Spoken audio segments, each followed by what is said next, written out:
അങ്ങനെ നമ്മുടെ ആദർശൻ അയനോട് ചോദിക്കുന്നുണ്ട്, നീ നന്ദുവിൻ്റെ കൂട്ടുകാരത്തികളൊക്കെ വിളിച്ച് നോക്കിയോ, അവിടെ എങ്ങാനും ഉണ്ടോ നന്ദു എന്ന് അന്വേഷിച്ച് നോക്കിയെന്ന് പറയുന്നുണ്ട്. നമ്മുടെ നയന പറയുന്നുണ്ട്, ഞാൻ എല്ലാവരെയും വിളിച്ച് നോക്കി, അവിടെ എവിടെ ഇല്ല എന്നാണ് പറയണതെന്നൊക്കെ പറയുന്നുണ്ട്. എന്തായാലും രണ്ടാൾ വിഷമിച്ച് നിൽക്കുന്നുണ്ട്. പിന്നെ കാണിക്കുന്നത് എന്തായാലും നമ്മുടെ നയന ദേവയാനിയോട് പോയി പറയുന്നുണ്ട്, ഞാൻ അനിയുടെ കാര്യം പറയുമ്പോഴൊക്കെ നമ്മുടെ നന്ദുവിൻ്റെ മുഖഭാവം ഞാൻ ശ്രദ്ധിക്കാറുണ്ട്, പക്ഷേ അവൾ എത്രത്തോളം നമ്മുടെ നവീൻ്റെ കല്യാണം ഉൾക്കൊണ്ടിട്ടുണ്ടെന്ന് എനിക്കറിയില്ല, എനിക്ക് നല്ല സംശയമുണ്ട് അവൾ ഈ കല്യാണ ആലോചനക്കാരനാണ് പോയത് എന്നൊക്കെ നമ്മുടെ ദേവയാനിയോട് പറയുന്നുണ്ട്.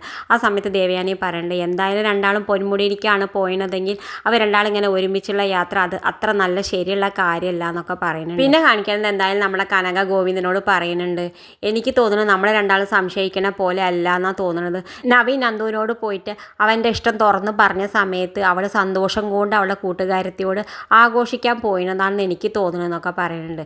എന്തായാലും പിന്നെ കാണിക്കേണ്ടത് നമ്മുടെ നന്ദുവിനും അനിയനിക്കും അവിടെ നിന്ന് രക്ഷപ്പെടാൻ പറ്റണില്ല. ആ നന്ദു പറയുന്നുണ്ട്, എങ്ങനെയെങ്കിലും നമുക്ക് ഇവിടെ നിന്ന് ഇറങ്ങാൻ പറ്റുമോ നോക്ക് അനി എന്നൊക്കെ പറയുന്നുണ്ട്. ആ സമയത്ത് അനി പറയുന്നത്, നമ്മൾ രണ്ടും കൽപ്പിച്ച് ഇവിടെ നിന്ന് ഇറങ്ങിയേ പറ്റൂ എന്നൊക്കെ പറയുന്നുണ്ട്.